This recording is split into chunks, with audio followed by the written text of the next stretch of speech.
beginning, all these musicians, the producer, musician, DJ, all this, they don't have the copyright of their song. Somebody can use somebody, and the musician is not getting anything.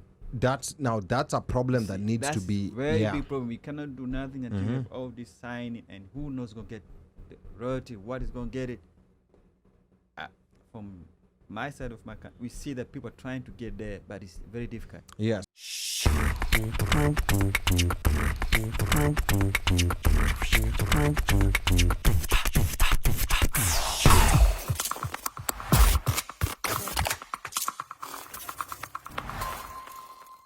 To make it, and also, again, for people to be able to eat. I was because we didn't have time, but most people don't know that Nonini deregistered from MCSK. MCSK, yeah. Alijitoa. Akasema nyimu kwende. But also part of it is that you cannot belong to two. Yeah, but you see, there's something weird. But they were already stifling him. Yeah, but I've been here for this long. Yeah, it makes no sense. We're not getting the royalties that we need. You're playing all this music. People are just, and they have become brazen. And it took a while for him to get out. Those guys were not trying to let him out. And also, he's not the only one. And here's the thing: if you're MCSK, you cannot be allowing other people to make money or to whatever without recognizing the talent, without recognizing the content. If I have a song, and you just come up and just play it, and you advertise and you sell TVs, but you haven't even decided, you haven't even approached the artist or the person the creative who made that song or made that beat. That is just pure disrespect. And MCSK was doing what? Alafu nasikia mtu kama Calligraph with all that money that he's making. Almost of these artists, 2,500 shillings. Yeah. Come on, man. Let me just play some of these Muzi things to skiza what he has to say. When I say not okay, I'll say, let me maybe rephrase it.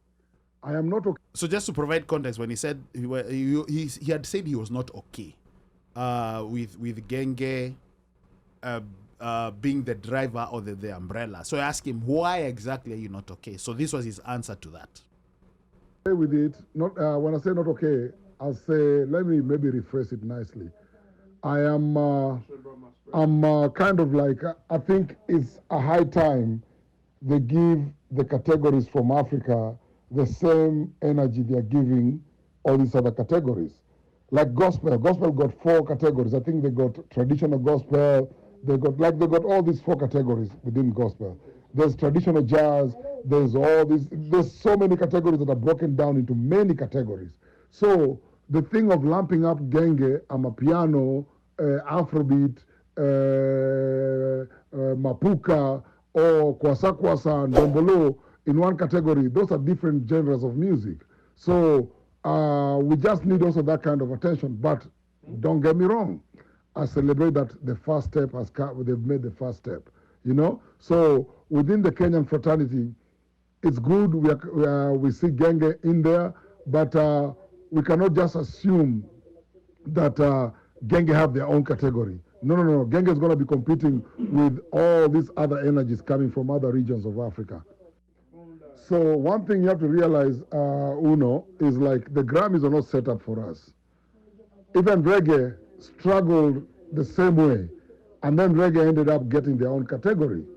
But also remember, in reggae, there's categories of reggae. There's roots, rock reggae, right? And there's dancehall reggae. You get my point? So when you're breaking down reggae, you cannot just say reggae, all of it is reggae, So that's why you see the Caribbean, they're pushing to have their own Grammys like the Latin Grammys, all right? So Africa is heading towards the same way. And I think this energy that is coming from Africa has really, I don't know if I should use the word scare, but also it's like they realize they cannot ignore that energy, all right? With the success of Burna Boy burning up the charts, and being one of the top 3 or 4 artists globally, they realize like there's so much coming from Africa right now. And they have to tap into that. Artists from the West are trying to so hard to get on collaborations with African artists. So it's all a win-win for us. But on the other hand, it's like we just need to understand that it's also so little too late. Get my point? All right. And that I think sums up what Elolota was saying in terms of it's a little too late. In one aspect, from one lens, I think we can look, and it's okay to look at it from that lens. We have been open for the door. Yeah. Here's the platform. We now can. This is our platform. Yeah. Let us showcase what we have.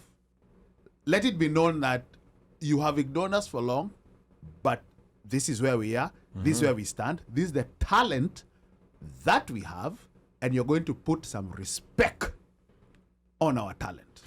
You know, the African Union was talking about, you know, like a free trade area. You know, like I think it's still in the works. You know, like there's certain countries, there's a number of countries that have signed up. I don't have like the full technical details about it, but I think this creative economy is also one thing that we need to take a look at now, like just growing it within. Forget about recognition in the Grammys and in other places, growing it within. Meaning, if I'm Sauti Sol, I can, without any issues, you know, like organize a show in Guinea-Bissau, talk to a promoter there and fly the next week without any crazy paperwork, without, you know, the way, you know, like in the US, you know, an artist will go to Illinois, they will go to LA, they will go to different places. I think once we open up our markets like that, because we do have certain few artists. Our borders? Forget about borders. I'm talking about trading, you know. Understood. Borders, by the way, those ones should have been opened a long time ago. I don't know why, you know, there's still fights about that. I don't believe in closing borders. You know, our borders should be open. But I'm talking about, you know, like trade. Opening it up to trade. And trade is also taking selling your creative talents in another country. Because that's one way in which also Africans are going to start. One reason why a lot of Africans have gotten to know about each other is through music. You know, music is one popular way that people know about Nigeria. Even people through music, what they've seen, you know, like music videos from South Africa, and they're like, I want to go there. You know, like a lot of people have seen Kenyan music videos and they've come to Kenya based on that. But the problem we have is, from the beginning, all these musicians, the producer, musician, DJ, all this, they don't have the copyright of their song. Somebody can use somebody, and the musician is not getting anything.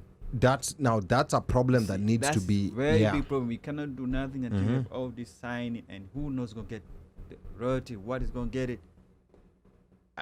From my side of my country, we see that people are trying to get there, but it's very difficult. Yes. They are fighting. Yeah, because kuna watu wengine, you know, it's a select few who are making that money, eh? Yes. Na hawataki kufungua hiyo mlango. Yeah, and that's bad. Somebody produced the music, he don't get nothing. Yeah. And the music, look at the Rayvan music with that Tetema, with that. Oh, Yes. Mama Tetema. Yes. See that song? By That song, the DJ can get his own cut. The producer is this boy. What's the name? Is it Iolizer? No. Si ule So Iolizer tu ni jina tu pale si ule mwanzo. jamaa wa Safi ule. No, Ule that Mkenya. small boy. His name is I forget his name. He's a very good. He's the one who produced all this piano. He's the one who produced all this music. Kanyaga is the one. He's a small kid. Even he produced some of big artists from Nigeria. I forget his name. Lakini copyrights ndo That's ndo why he hivyo. went to fight. There was an issue. I don't know if it's true or not, because according to the news I see on the TV, they say Salim put his name on there and he was getting the royalty. Oh, and they wow. Get fighting. Yeah. And the guy get the money. You see, that's how we go. So now Majan is trying to do that. So Yeah. the producer can get the share now. They can use that copyright. So everybody, when you sign the song, you gotta do Yeah, this. nimemwona sana P-Funk Majani akizungumzia Mzee. sana hiyo issue. Yeah. Yeah. If you guys remember when we started the show, I was talking about, I think I was talking about how, if you guys remember behind the music and how many artists under the labels at one point, because the labels are the ones that used to make money. They give you a check of 10 million, but out of that, each and everything that you spend or whatever, wanakata. Sindio? Yeah. So wanakata, if it's production, if it's paying the producer, if it's whatever it is, wanakatwa. So the name is S2K. Or S2K. Yeah. Okay. So when unakatwa, so at the end of it, because you've been given this lump sum of 10 million, chances are probably like there's a producer, there's a songwriter, there's a engineer, whatever it is, ever. Yeah, there are so many people who made it possible. Who made it possible, yeah. Which is okay.